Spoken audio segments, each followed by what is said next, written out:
कानून आना एक बात है और कानून को किस तरीके से लागू किया जाए, उस पर अमल कैसे किया जाए, वो एक दूसरी बात हो जाती है। बड़ी अच्छी चीज़ है कि आप लोग ये भी सोच रहे हैं कि कैसे मुस्लिम महिलाओं की स्वतंत्रता के लिए, उनकी आज़ादी के लिए एक दिवस के तौर पर मनाया जाए इस तिथि को। लेकिन आपको लग रहा है कि जिस तरह से कानून जितना कड़ा आपने लाने का प्रयास किया, वो उस तरीके से वो अमल में लाया जा रहा है, या फिर कुछ खामियां आपको लग रही हैं अभी भी उस प्रोसेस में? देखिए, संख्या कम हुई है। कल मैं एक कार्यक्रम में था, मुख्तार अब्बास नकवी के साथ स्मृति जी भी थी, बहुत मुस्लिम महिलाएं आई थी दिल्ली में भी, और मैंने देश भर में उनसे वर्चुअली बात की। तो भारत में एक आशा जगी है, और कुछ लोग जो 3 तलाक दिलवाने का धंधा करते थे, उनके अंदर भी खौफ आया है।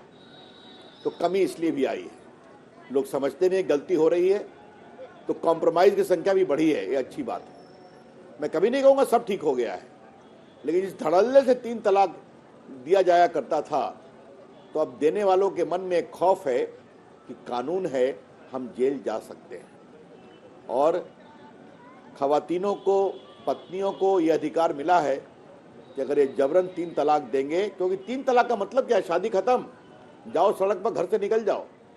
और देखिए श्वेता, एक बात का ध्यान रखिए, 3 तलाक की सबसे अधिक पीड़ित महिलाएं गरीब मुस्लिम बेटियां थी, बहुएं थी। याद है ना आपको? बाकी भी थी, आपको पता ही है, डॉक्टर भी, इंजीनियर भी करते थे, अधिकांश संख्या उनकी थी। और आज जब 1 साल हुआ है, तो मैं आपसे एक बात कहूंगा। एक दिन 2 मुस्लिम महिलाएं मुझसे मिलने आई थी मेरे कानून मंत्रालय में। उसने एक ही बात कही, रविशंकर जी, हमारी ईद भी आज है, हमारा 15 अगस्त भी आज है। तो ये इस कानून की अपेक्षा थी। मुझे इस बात का बहुत सुकून है कि प्रधानमंत्री के निर्देश पर कानून मंत्री के रूप में मुझे इस विषय को लेने का अवसर मिला। और मैंने एक बात कही थी, कुछ लोग क्या कहते थे कि छोड़ दो, जजमेंट हो गया, तो क्या उनको बिलखना छोड़ दें, रोते हुए छोड़ दें? तो मैंने एक बार संसद में कहा था कि मैं नरेंद्र मोदी सरकार का कानून मंत्री हूं, राजीव गांधी सरकार का नहीं हूं। हमारी सरकार उनको न्याय दिलाएगी। तो आज 1 साल के बाद ये लगता है कि थोड़ी सी इसमें राहत की सांस वो ले पाई हैं, सुकून की सांस वो ले पाई हैं। और जागृति करनी पड़ेगी, हम लोग मिलकर काम करेंगे, आपको काम करना पड़ेगा, सबों को मिलकर काम करना पड़ेगा। इतनी सारी चीजें इस 1 साल में हो गई हैं कि विश्वास नहीं होता है कि सिर्फ 1 साल का समय बीता है। खैर, सरकार का तो 1 साल से अधिक का समय हो गया है, लेकिन अभी देखिए ना, ट्रिपल तलाक की बात हम कर रहे हैं, इसके बाद 5 अगस्त को धारा 370 की बात आ जाएगी, और उसके बाद तो ये जो कोरोना का समय शुरू हुआ है। आप जब आज पीछे मुड़कर देख रहे हैं, तो आप ये भी देख रहे हैं कि यहाँ राम जन्मभूमि पर रामलला के मंदिर के लिए भूमि पूजन होना है। आप ये भी देख रहे हैं कि जो 3 तलाक है, उसे लेकर 1 साल का समय जो है वो पूरा हो चुका है।